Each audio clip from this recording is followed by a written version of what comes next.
Sveiki, mani mīļie klausītāji un skatītāji! Labdien, jaunajā gadā! Liels sveiciens! Esam nu jau iesoļojuši tādiem lieliem drošiem soļiem. Nu jau ir 6. datums tātad. Un es kā parasti arī šī gadā likšu tātad iknedēļas vēstījumu. Un domāju, ka ieviesīšu arī tāpat gan jaunas kāršu kavas, ieviesīšu tātad arī kaut ko pamēģināšu vēl, ko es varētu jums piedāvāt. Tātad, protams, arī neizpaliksim bez konkursiem, jo konkursos piedalīties tātad var jebkurš, un tātad laimēto balvu mēs varam izmantot. Un domāju, tā nodara katram, kaut vai vienkārši tīri intereses pēc. Pat ja jums liekas, ka viss ir kārtībā, varbūt ir kaut kas, kas tomēr varbūt interesē. Labi, tātad sāksim mēs ar eņģeļu kārtīm, tātad ar eņģelīšiem, tātad, kas mums gaidāms ir no 6. līdz 13. janvārim. Kas mums ir jāzina, kam mums ir jāpievērš uzmanība, man liekas, jau pat 5 izskrita. Jā, šis ir tāds baiļu periods, kad cilvēkos ir iedzītas ļoti daudz bailes, tas ir redzams arī kārtīs, un tāds ir šis laiks, diemžēl, tāds tas ir, jo ļoti aktīvi mums uzdarbojas koronavīrus, un tagad viņš mutējoties, un cilvēki baidās un nezin, ko sagaidīt. Tās ir kolektīvās bailes, tātad, bet ar viņām ir jāstrādā, jo līdz ko mēs baidamies, mums palēninās, samazinās vibrācijas, un mums ir pašiem daudz grūtāk iet uz priekšu un tikt galā, un tādā veidā. Ko vēlas pateikt eņģelīši? Tātad ir jātiek prom no bailēm, no negatīvām enerģijām, negatīviem cilvēkiem. Jāatvadās ir šī nedēļa, tātad ir pēdējais laiks, kad to darīt. Arī jāpadomā ir par to, ka cilvēkiem, kam jūs neesat piedevuši, vai situācijas, kuras pagātnē jūs nespējat piedot vai aizmirst, ir laiks tātad palaist. Ir laiks no tām atvadīties, lai mēs tu stabili iet jaunā gada enerģijās. Jāpievērš uzmanība arī tātad kroņa čakrai, ja? Tātad tas ir uzmanības pievēršana idejām, kas jums rodas, ziņām, ja? Tātad ziņas tās nāk kā atbildes jums, teiksim, ļoti daudz, citiem tas atnāk caur melodiju, citiem tas atnāk caur citiem vārdiem, citam, piemēram, nezinu, jums kāds kaut ko pasaka, un jūs saprotat, ka tieši tas ir tas, ko jūs visu laiku esat domājis, un tā tad jāpievērš ar šī te uzmanība tieši tam. Un līdz ar to arī idejas, kas jums rodas, tās varbūt arī biznesa idejas, tātad, jā. Tās varbūt idejas kaut kādas radošās, ko jūs vēlties uzsākt, ko jūs vēlties darīt, tātad, jā. Tam visam šobrīd ir ļoti labs laiks, un jums tam ir jāpievērš uzmanība. Tas nenāk pie jums tāpat vien, un nenotiek ar jums tāpat vien. Vēl tātad... te iet atkal runa vēl tālāk arī par to, ka mums ir, ja mēs nespējam ar kaut ko tikt galā, mēs drīkstam prasīt palīdzību saviem sargeņģeļiem, tātad erceņģeļiem, attīrīt sevi, attīram paši sevi, tātad varbūt ir jātājas kāda diena, kad mēs ēdam tikai kaut salātus, zaļus vai kaut ko, lai attīrītu savu organismu. Un kaut kas jādara ir tāds, lai jūs tā kā attīrītu sevi gan no domām, tāpat varbūt jāpadzer kādas tējiņas, vai jāpameditē, ja tā jūs attīrat sevi.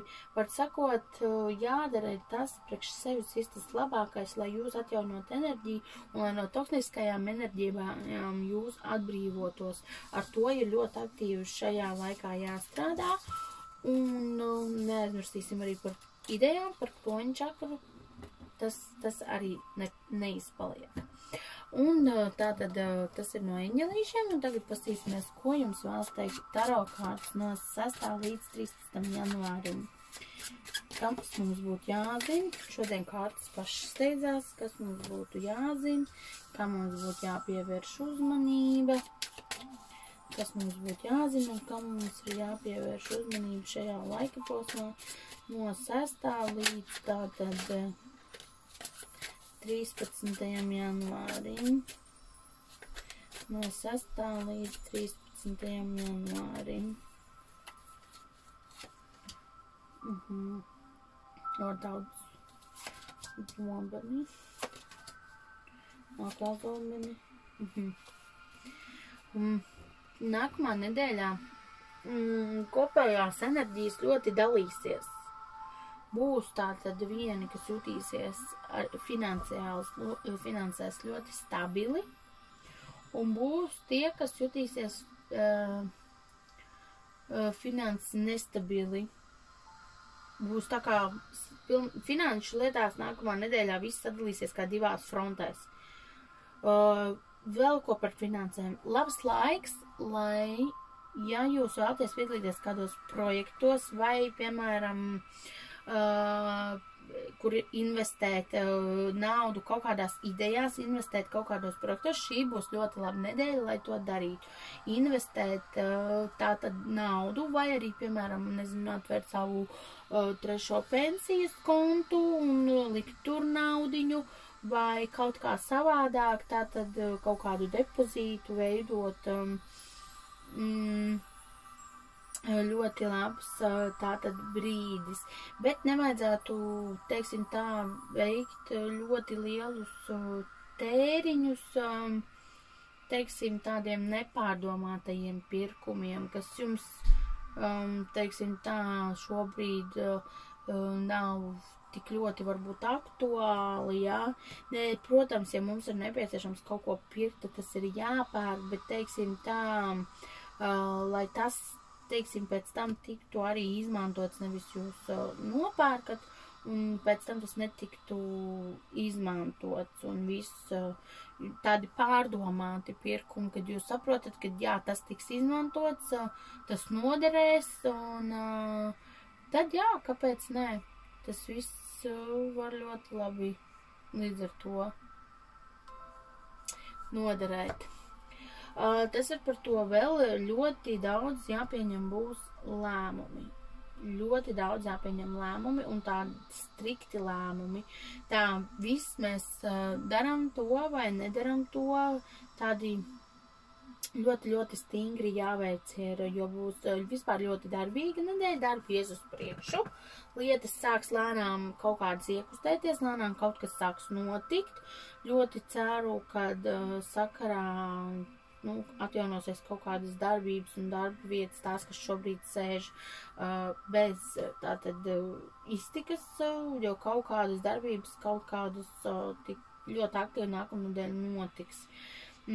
Tas ir labi, tātad kustība un darbības, tas ir jau labi un pozitīvi, mēģināsim domāt par pozitīvo, bet jābūt ļoti izlēmīgiem, un nākamnedēļ ļoti aktīvi būs tādi cilvēki, kas ir, ziniet, kā sniega karalienes, kas ir tādi vēsi, viņi tā mierīgi skalda un valda, viņi var pateikt jebko vispār bez sirdsapziņas pārmetumiem, nepārdzīvojot par to, ko domās citi, kā jutīsies citi, arī tādas personas nākamā nedēļā būs aktīvas. Ja jums tas ir nepieciešams, un, piemēram, jūs esat, piemēram, tur darba devējs, un jūs jūtat, ka jums ir, teiksim, jāpievērš uzmanību saviem darbiniekiem, tad šis ir tas laiks, lai jūs konkrēti iet un pateikt, ko jūs no viņiem gaidat, un ko jūs vēlaties no viņiem saņemt.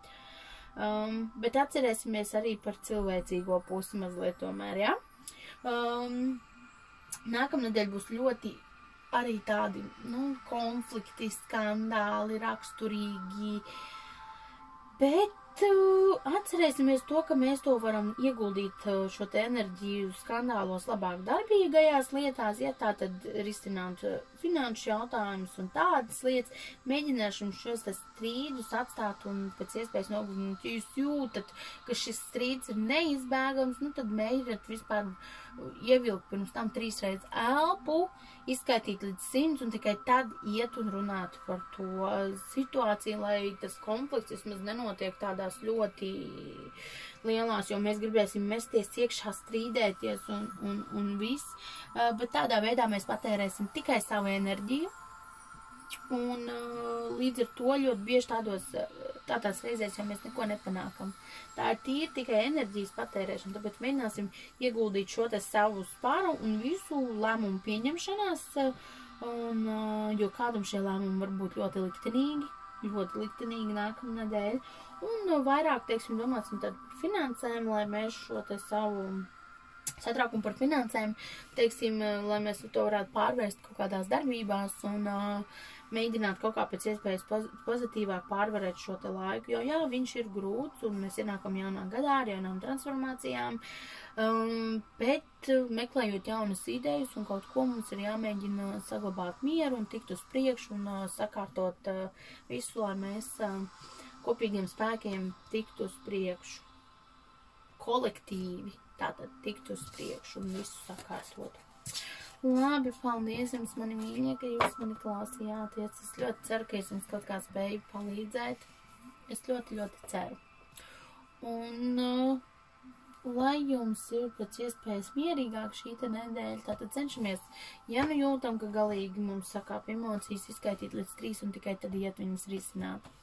Mēģināsim tā. Ieslidētajā jaunā gadā vairāk uz pozitīvās nots, kā gadu sāksim tā visu gadu, tāpēc padomājam par to, ka visu gadu taču negribās iet un strīdēties. Gribas arī kaut kādas labas un pozitīvas lietas, tāpēc padomāsim par to. Paldies jums, mani mīļie! Es jūs ļoti mīlu un sūtu jums mīlestību, un lai jums viss izdodas. Atā!